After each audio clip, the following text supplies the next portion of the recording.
حضرت ابو ہریرہ رضی اللہ تعالیٰ عنہ کا حدیثوں کو حفظ کرنا۔ حضرت ابو ہریرہ رضی اللہ تعالیٰ عنہ نہایت مشہور اور جلیل القدر صحابی ہیں، اور اتنی کثرت سے حدیثیں ان سے نقل ہیں کہ کسی دوسرے صحابی سے اتنی زیادہ نقل کی ہوئی موجود نہیں۔ اس پر لوگوں کو تعجب ہوتا ہے کہ 7 ہجری میں یہ مسلمان ہو کر تشریف لائے اور 11 ہجری میں حضور اقدس صلی اللہ علیہ وآلہ وسلم کا وصال ہو گیا۔ اتنی قلیل مدت میں جو تقریباً 4 برس بنتی ہے، اتنی زیادہ حدیثیں کیسے یاد ہوئیں؟ خود حضرت ابو ہریرہ رضی اللہ تعالیٰ عنہ اس کی وجہ بتاتے ہیں، فرماتے ہیں کہ لوگ کہتے ہیں ابو ہریرہ رضی اللہ تعالیٰ عنہ بہت روایتیں نقل کرتے ہیں، میرے مہاجر بھائی تجارت کا پیشہ تھا، بازار میں آنا جانا پڑتا تھا، اور میرے انصاری بھائی کھیتی کا کام کرتے تھے، ان کی مشغولی ان کو درپیش رہتی تھی، اور میں حضور اقدس صلی اللہ علیہ وآلہ وسلم کی خدمت اقدس میں جو کچھ کھانے کو مل جاتا تھا اس پر قناعت کیے پڑا رہتا تھا۔ ایسے اوقات میں موجود ہوتا تھا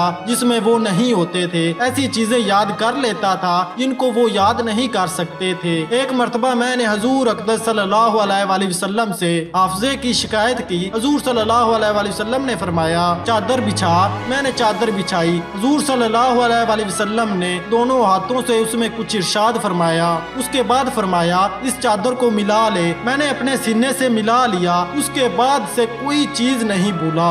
اس کے ساتھ ہی حضرت ابو ہریرہ رضی اللہ تعالیٰ عنہ کہتے ہیں میں 12,000 مرتبہ روزانہ استغفار پڑھتا ہوں، اور ایک تیگا ان کے پاس تھا جس میں 1,000 گرہ لگی ہوئی تھی۔ رات کو اس وقت تک نہیں سوتے تھے جب تک اس کو سبحان اللہ کے ساتھ پورا نہیں کر لیتے تھے۔